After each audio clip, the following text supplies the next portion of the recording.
علیکم Asia 41 news کے ساتھ میں ہوں آپ کی میزبان امنا عباس۔ خبر شامل کرتے ہیں دریا خان سے۔ ہمارے بیورو چیف رانا محمد ریحان کے مطابق 28 مئی یوم تکبیر کے حوالے سے دریا خان میں سجنا دا ڈیرا ہوٹل میں ایک پروقار سیمینار تقریب زیر صدارت آفتاب محمد گلو ایڈوکیٹ اور ضلع صدر مسلم لیگ نون لائر فارم منعقد ہوئی۔ تقریب میں مہمان خصوصی ملک نذیر کہاور سابقہ امیدوار MP دریا خان تھے اور میزبان پروگرام زاہد ریاض کمبو سینٹرل ممبر پاکستان مسلم لیگ نون نے اسٹیٹ سیکرٹری کے فرائض سر انجام دیے۔ مقررین نے خطاب کرتے ہوئے کہا کہ مسلم لیگ نون نے پاکستان بنایا اور مسلم لیگ نون نے ہی ایٹمی دھماکے کر کے ملک بچایا۔ مسلم لیگ نون نے میاں نواز شریف کی قیادت میں ملک کو ایٹمی طاقت بنایا۔ پاکستان مسلم لیگ نون میاں نواز شریف کی قیادت میں اسے معاشی طاقت بنائیں گے۔ مقررین نے کہا کہ پاکستان کے ایٹمی طاقت بننے پر پوری دنیا کے مسلمانوں اور اسلام پسندوں کو خوشی ہوئی اور دکھ صرف بھارتیوں بھارت نوازوں کو اور اسرائیل اور امریکہ کو ہوا۔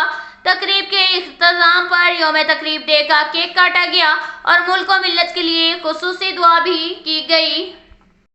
اس کے ساتھ ہی ایک اور خبر شامل کرتے ہیں دریا خان سے۔ ہمارے بیورو چیف رانا محمد ریحان کے مطابق CEO health doctor Atiq ur Rehman کا THQ اسپتال دریا خان کا visit. CCO health doctor Atiq ur Rehman کو MSTHQ ہسپتال دریا خان ڈاکٹر شاہد محمود DNS اور doctor Muhammad Waseem head nurse Farkhanda Naz logistic officer Kashif Ali assistant admin officer Muhammad Ahsan Alam نے مختلف وارڈ ایمرجنسی میڈیسن اور ڈسپنسری کا وزٹ کروایا۔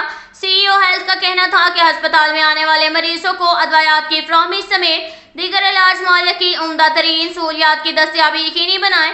مزید کہنا تھا کہ ڈاکٹرز اور پیرامیڈیکل سٹاف نے اپنے فرائض منصبی احسن انداز میں سر انجام دیے اور ڈاکٹر عتیق الرحمان کا کہنا تھا کہ ہسپتال میں صفائی ستھرائی کے نظام میں مزید بہتری لانے کے لیے کوئی کسر اٹھا نہ رکھی جائے۔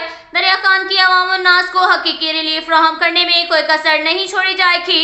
CEO ہیلتھ ڈاکٹر عتیق الرحمان نے بہترین انتظامیہ پر MSTHQ اسپتال دریا خان ڈاکٹر شاہد محمود کے انتظامات کو خوب سراہا۔ اس کے ساتھ ہی ایک اور خبر شامل کرتے ہیں دریا خان سے۔ ہمارے بیورو چیف رانا محمد ریحان کے مطابق CEO health doctor Atiq ur Rehman کا THQ اسپتال دریا خان کا visit. CCO health doctor Atiq ur Rehman کو MSTHQ ہسپتال دریا خان ڈاکٹر شاہد محمود DNS اور doctor Muhammad Waseem head nurse Farkhanda Naz logistic officer Kashif Ali assistant admin officer Muhammad Ahsan Alam نے مختلف وارڈ ایمرجنسی میڈیسن اور ڈسپنسری کا وزٹ کروایا۔ CEO ہیلتھ کا کہنا تھا کہ ہسپتال میں آنے والے مریضوں کو ادویات کی فراہمی سمیت دیگر علاج معالجہ کی عمدہ ترین سہولیات کی دستیابی یقینی بنائیں۔ مزید کہنا تھا کہ ڈاکٹرز اور پیرامیڈیکل سٹاف نے اپنے فرائض منصبی احسن انداز میں سر انجام دیے اور ڈاکٹر عتیق الرحمان کا کہنا تھا کہ ہسپتال میں صفائی ستھرائی کے نظام میں مزید بہتری لانے کے لیے کوئی کسر اٹھا نہ رکھی جائے۔ دریا خان کی عوام الناس کو حقیقی ریلیف فراہم کرنے میں کوئی کسر نہیں چھوڑی جائے گی۔ CEO ہیلتھ ڈاکٹر عتیق الرحمان نے بہترین انتظامیہ پر MSTHQ اسپتال دریا خان ڈاکٹر شاہد محمود کے انتظامات کو خوب سراہا۔ اس کے ساتھ ہی ایک اور خبر شامل کرتے ہیں دریا خان سے۔ ہمارے بیورو چیف رانا محمد ریحان کے مطابق گلبرگ شاپنگ پلازا اور ملک موبائل اینڈ کمپیوٹر شاپ کی افتتاحی تقریب معززین شہر اور تاجروں کی کثیر تعداد نے شرکت کی۔ گلبرگ پلازا اور ملک موبائل شاپ کا الگ الگ ریبن کاٹنے کی افتتاحی تقریب کی گئی۔ گلبرگ شاپنگ پلازا کا ریبن کاٹ کر چودھری اصغر کمبو انجینئر ملکہ ایاز اور Waseem Abbas Hashmi chairman Pakistan group of journalist ضلع بکھر نے افتتاح کیا، جبکہ ملک موبائل شاپ کا ریبن کاٹ کر ماسٹر محمد انتظار احمد چودھری محمد اکرم کمبو اور Waseem Abbas Hashmi chairman Pakistan group of journalist ضلع بکھر نے افتتاح کیا۔ بعد ازاں تمام شرکاء میں مٹھائی تقسیم کی اور ضیافت کا بھی اہتمام کیا گیا۔ چودھری اصغر کمبو انجینئر ایاز ملک نے گلبرگ شاپنگ سینٹر دریا خان کی کاروباری اہمیت کی ضرورت پر روشنی ڈالی اور اس منصوبوں کو مستقبل کا عظیم تجارتی مرکز قرار دیا۔ اس کے ساتھ ہی ایک اور خبر شامل کرتے ہیں بکھر سے۔ ہمارے بیورو چیف رانا محمد ریحان کے مطابق قلم کا تقدس صحافیوں کو بھی اپنا محاسبہ کرنا چاہیے۔ جنگلوں اور غاروں میں بسنے والے انسان قلم ہی کی بدولت وحشیانہ زندگی کے خول سے نکل کر مہذب دور میں داخل ہوا۔ صحافی معاشرے کا وہ فرد ہوتا ہے جو قلم کی اہمیت و حرمت کو نظر میں رکھتے ہوئے اپنی تحریروں کے ذریعے اپنے خیالات کو دوسروں تک پہنچا کر معاشرے میں پھیلی ہوئی برائیوں کی نشاندہی کرتا ہے، اچھے افراد اور ان کے اچھے اقدامات کی تعریف کے ساتھ ان کی حوصلہ افزائی بھی کرتا ہے۔ ان خیالات کا اظہار نیو سٹی پریس کلب دریا خان کے صدر، ایوان صحافت بکھر کے بانی چیئرمین رانا محمد ریحان نے میڈیا سے گفتگو کرتے ہوئے کہا کہ صحافی عوام کو معلومات فراہم کرنے کے ساتھ ساتھ ان کے علمی ذوق کے اضافے کا سبب بنتا ہے۔ ایک صحافی کی دانش، دور اندیشی اور معاملہ فہمی اسے ایک عام شہری سے منفرد بنا دیتی ہے، یعنی صحافی بننا معمولی کام نہیں، یہ ایک ایسی ذمہ داری ہے جسے نبھانے کے لیے ایک خاص قسم کی علمیت اور سمجھ درکار ہے۔ پیرس کے صحافیوں نے ہر محاذ پر انتہائی دلیری اور شجاعت سے حالات کا مقابلہ کیا، کمیونٹی کے حقوق اور مفادات، فلاح و بہبود، ترقی و خوشحالی اور امن و امان کے لیے بہترین صفحہ اول کا کردار ادا کیا اور کبھی اپنے موقف سے پیچھے نہیں ہٹے۔ معاشرے کی تعمیر و ترقی میں صحافت کا کردار ایک مسلم حقیقت ہے۔ پیرس کے صحافیوں نے ہر دور میں اور ہر قسم کے حالات میں اپنا کردار ادا کیا۔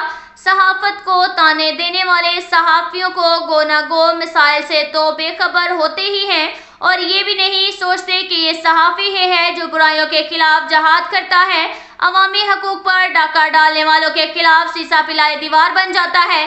صحافی بے لگام حکمرانوں کو لگام ڈالتا ہے، معاشرے کے بگاڑ کے ذمہ داروں کو بے نقاب کرتا ہے، عوامی مسائل کو اجاگر کرتا ہے، معاشرے میں ظلم و جبر کے ستائے تھکے ہارے آخرکار پریس کلب کی چھاؤں میں ہی اپنی آواز عوام اور اقتدار کے ایوانوں تک پہنچاتے ہیں۔ صحافیوں کی جوانیاں عوام کی آواز بلند کرتے کرتے سفید پوشی میں گزر جاتی ہیں، اس لیے صحافی کی عزت کریں، مگر صحافیوں کو بھی اپنا محاسبہ کرنا ہوگا۔ کسی بھی پیشے کا تقدس پیشے سے وابستہ لوگوں کے ہاتھ ہوتا ہے۔ اچھے برے ہر جگہ ہوتے ہیں، کہتے ہیں زندگی میں قسم، قدم اور قلم بہت سوچ سمجھ کر اٹھانے چاہیے۔ میرا ماننا ہے کہ قلم، لفظ، کتابیں ہتھیاروں سے زیادہ پر اثر ہوتے ہیں، اس لیے ہمیں سوچنا ہوگا کہ کیا کہیں ہم قلم کے تقدس کو پامال تو نہیں کر رہے؟ کیا ہمارا قلم لوگوں کی عزتیں اور پگڑیاں تو نہیں اچھال رہا؟ کیا ہمارا قلم بلیک میلنگ کے لیے تو استعمال نہیں ہو رہا؟ کیا کہیں ہمارا قلم بے حیائی اور عریانی کو تو فروغ نہیں دے رہا؟ کیا ہمارا قلم جھوٹ منافقت کا پرچار تو نہیں کر رہا؟ کیا ہمارا قلم صرف محکموں کی خامیاں بیان کرنے کی آڑ میں ملک کے محکموں کو کھوکھلا تو نہیں کر رہا؟ کیا کہیں ہمارا قلم محکموں، سیاسی شخصیات اور عوام کی اچھائیوں پر پردہ ڈال کر صرف برائیاں ہی تو بیان نہیں کر رہا؟ کیا ہمارا قلم معاشرے میں سدھار لانے کے بجائے معاشرے میں بگاڑ کا سبب تو نہیں بن رہا؟ کیا کہیں ہمارا قلم صرف طاقتور کے لیے ہی چلتا ہے یا کمزور مظلوموں کی آواز بھی بنتا ہے؟